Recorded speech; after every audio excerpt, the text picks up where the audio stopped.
جس شخص کا دل کرتا ہے وہ دوسرے پہ الزام لگا دیتا ہے کہ جی یہ توہین رسالت اس نے کی ہے، توہین صحابہ کی ہے۔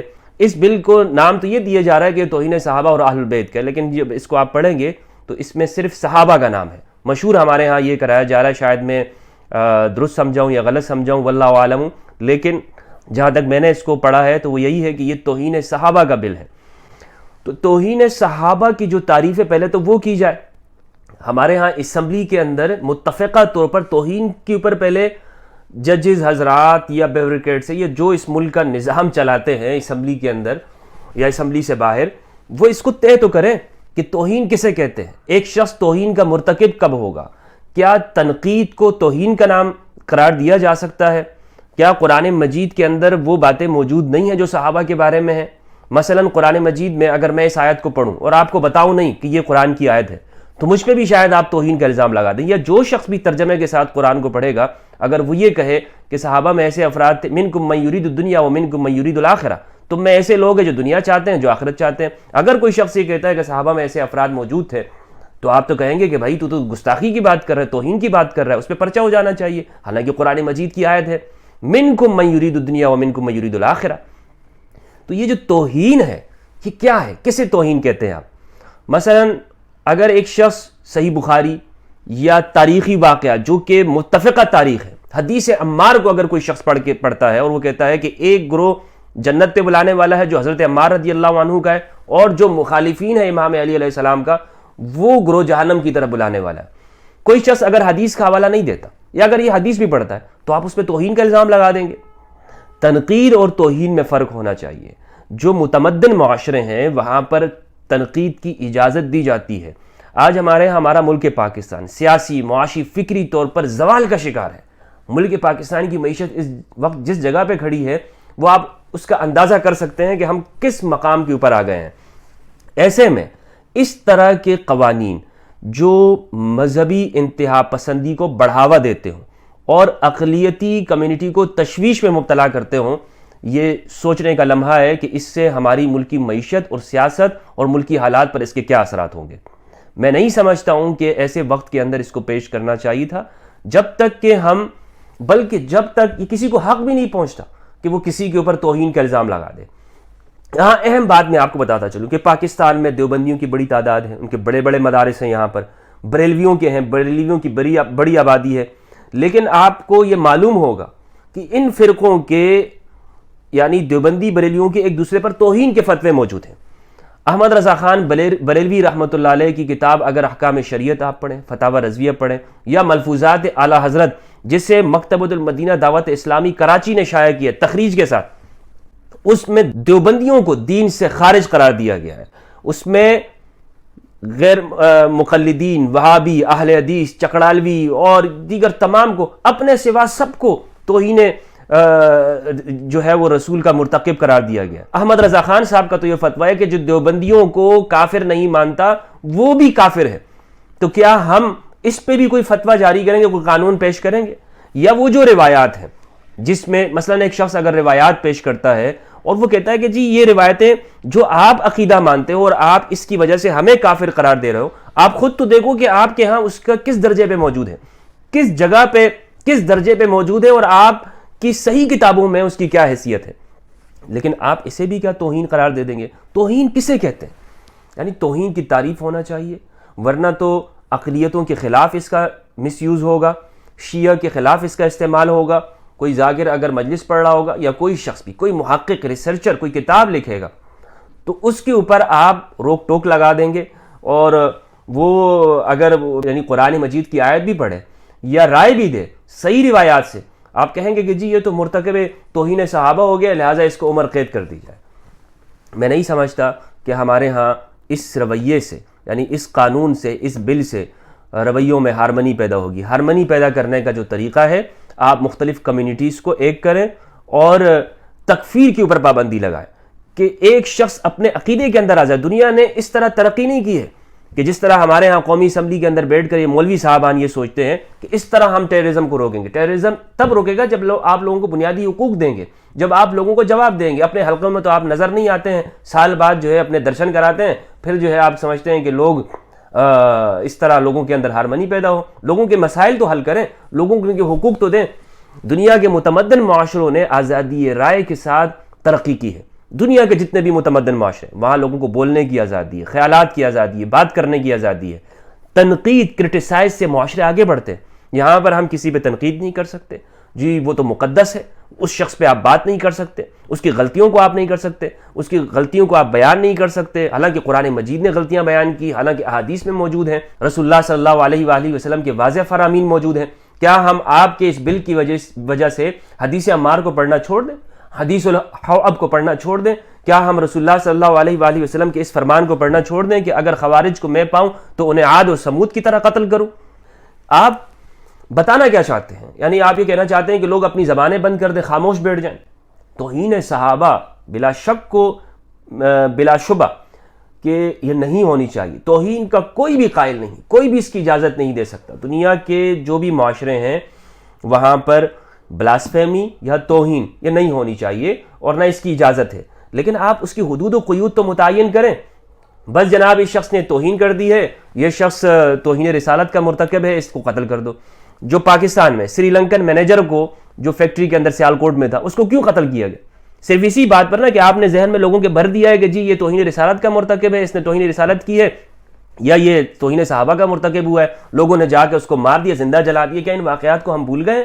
یہ کیوں ہمیں سمجھ نہیں آتی؟ ہمارے ارباب اختیار وہ اس طرح کے قوانین پیش کرتے ہیں.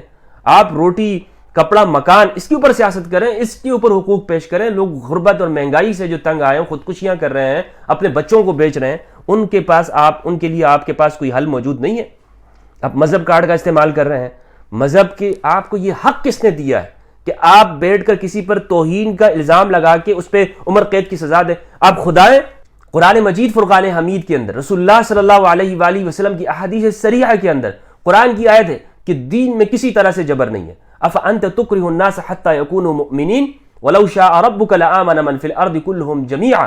اگر آپ کا رب چاہے تو دنیا کے سارے لوگ ایمان لے آئے. کیا آپ لوگوں پر زبردستی کریں گے کہ وہ ایمان لے آئے؟ جب رسول اللہ صلی اللہ علیہ وآلہ وسلم انسانوں کے اوپر زبردستی نہیں کر سکتے, آپ کو یہ اختیار نہیں ہے کہ وہ آپ لوگوں پہ زبردستی اپنی شریعت کو منوائیں, تو کیا آپ توہین صحابہ بل کے نام پر لوگوں سے زبردستی احترام کروانا چاہتے ہیں؟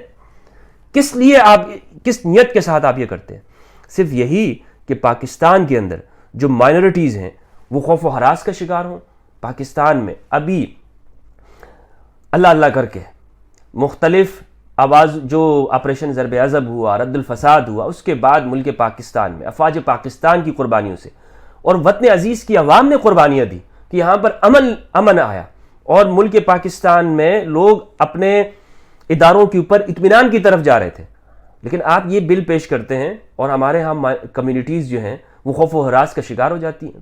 اس کا مقصد یہ ہے کہ شیعہ نوجوانوں کو آپ توہین صحابہ کے نام پر ان پہ کیسز ہوتے ہیں, عمر قید ہوتی ہے, ان کو پابندیاں لگائی جاتی ہیں, ڈر کا شکار ہوتے ہیں. وہ لوگ جو ریسرچر حضرات ہیں, جو صحافی حضرات ہیں, کیا پاکستان میں وہ ڈر کا شکار نہیں ہے؟ کیا یہ بات لوگوں سے ڈھکی چھپی ہے کہ وہ یہ پاکستان چھوڑ رہے ہیں؟ جو بھی شخص تحقیق کرتا ہے وہ پاکستان چھوڑتا ہے, جو بھی شخص سچ بولتا ہے وہ ملک چھوڑ دیتا ہے. یہ تمام اسلامی ممالک کا حال ہے. یہ تمام ہمارے مسلم ممالک کے اندر شروع دور سے یہ چلا آ رہا ہے کہ جو صحیح بات کرتا ہے اس کو مار دو, قید کر دو, ملک سے بھگا دو, اور اس کے اوپر پابندیاں لگا دو, سنسرشپ کر دو. اس وجہ سے ہم آج کس جگہ پہ کھڑے ہیں؟ ہم اس جگہ پہ کھڑے ہیں کہ ہمارے ہاں نہ کوئی تحقیقی کام ہو رہا ہے, نہ ہمارے ہاں ملک کے جو انفراسٹرکچر ہے اس میں ترقیات ہو رہی ہیں.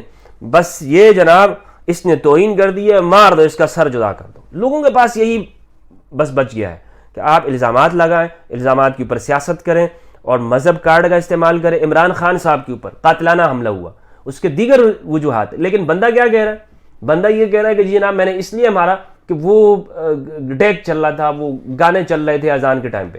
حالانکہ یہ وجوہات نہیں ہے, میں یہ یعنی عمران خان صاحب جو کہہ رہے ہیں.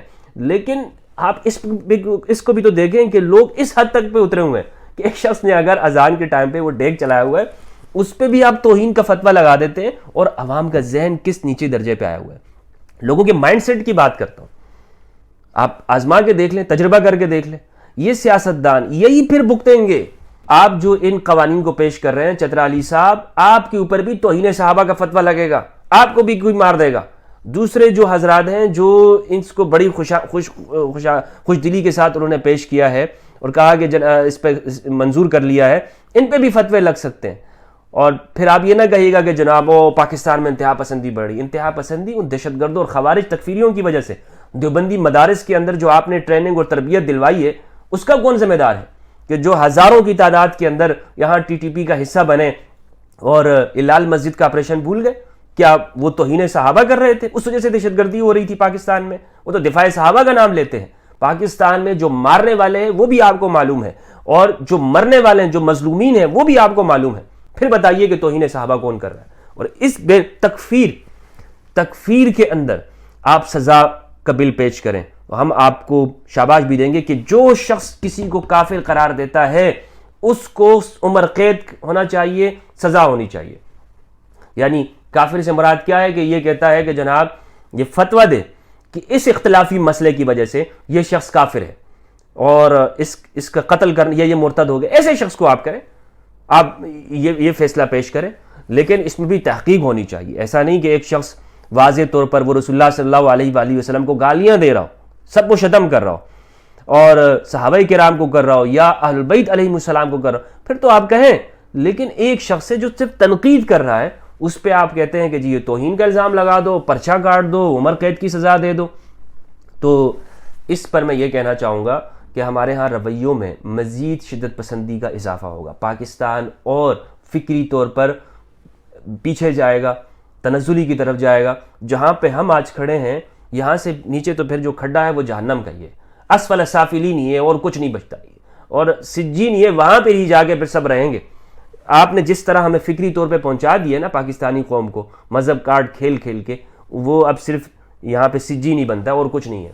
آگے کی طرف بڑھیں، ترقی کی طرف جائے، تنقید کی اجازت ہونی چاہیے، اس کی آپ لمٹ اور حدود اور قیود مقرر کر دیں کہ جس سے لوگوں کو نقصان نہ ہو، امن عامہ میں خلل نہ ہو، اس پہ بات ہونی چاہیے۔ مثبت طریقے کے ساتھ رویوں میں گنجائش پیدا کرنی چاہیے، مختلف کمیونٹیز کو ایک دوسرے کے پاس آنے جانے کی اجازت ہو، مائنورٹیز کو ان کے حقوق ملنے چاہیے، اور ایسا کوئی بھی قانون کہ جس میں یہ اندیشہ بھی ہو کہ اس سے ہمارے ہاں اقلیتوں کے حقوق یا دوسرے مسلم فرقوں کے حقوق ڈیمیج ہوں گے، اس طرف نہیں جانا چاہیے۔ پھر ایسی روایات بھی موجود ہیں کہ اگر آپ ان کو پیش کریں گے تو آپ کہیں گے کہ جناب یہ توہین ہے، صحیح بخاری بھری پڑی ہے، ان روایات کا کیا کیا جائے گا؟ ان روایات کو اگر یا تو کہیں کہ جی ان روایات کو نکال دیں، دیوبندی بریلویوں نے جو ایک دوسرے کے اوپر فتوے دیے ہوئے ہیں ان کو آپ نکال دیں، ان کتابوں کو آپ بند کر دیں، پابندی لگا دیں، لیکن وہ تو مارکیٹ میں بک رہی ہیں اور یہ ساری روایات بھی موجود ہیں۔ توہین جسے آپ اچھالتے ہیں، جس لفظ پر آپ بڑا ہی دوسروں کو کافر قرار دیتے ہیں، اس کی تعریف پہلے کیجئے حضرت صاحب، اس کی تعریف پہلے کیجئے، اور ساتھ میں تکفیر کے خلاف بھی بل ہونا چاہیے کہ جہاں آپ نے توہین کا بل پیش کیا کہ توہین صحابہ بل، اس پہ عمر قید ہونی چاہیے، اسی جگہ پر آپ کو چاہیے، انصاف کا تقاضا تھا کہ آپ تکفیر، کسی کے اوپر کسی مسلم فرقے کو کافر قرار، اجتماعیت کو کافر قرار دینے والے کو، اس پہ بھی سزا کا آپ کو بل پیش کرنا چاہیے تھا۔ تو میں یہی کہوں گا کہ اس طرح کے قوانین کا مس یوز ہوگا جو کہ ہمیشہ ہوتا رہا ہے، توہین رسالت کا مس یوز ہوتا رہا ہے، لوگ مارے گئے ہیں اور لوگوں کی املاک کو نقصان پہنچایا گیا، پوری دنیا کے اندر ہماری بدنامی ہوئی ہے، جس پر بعد میں آ کے ہمیں کسی نہ کسی ہیلے کے ساتھ بندوں کو چھوڑ بھی دینا پڑتا ہے۔ تو وہ کام ہی نہ کریں کہ جس سے ہم بدنامی کی طرف جائیں۔ اللہ سبحانہ و تعالیٰ ملک پاکستان کو امن سلامتی عطا فرمائے اور اہل اقتدار کو یہ ہوش دے کہ وہ ہمارے لیے درست فیصلے کرے، عوام کے لیے درست فیصلے کرے، ملک پاکستان کی ترقی ہو۔ اللہ سبحانہ و تعالیٰ ہم سب کی خیر فرمائے اور قرآن مجید اور اہل البیت علیہم السلام کی معرفت عطا کرے۔ والسلام علیکم ورحمۃ اللہ وبرکاتہ۔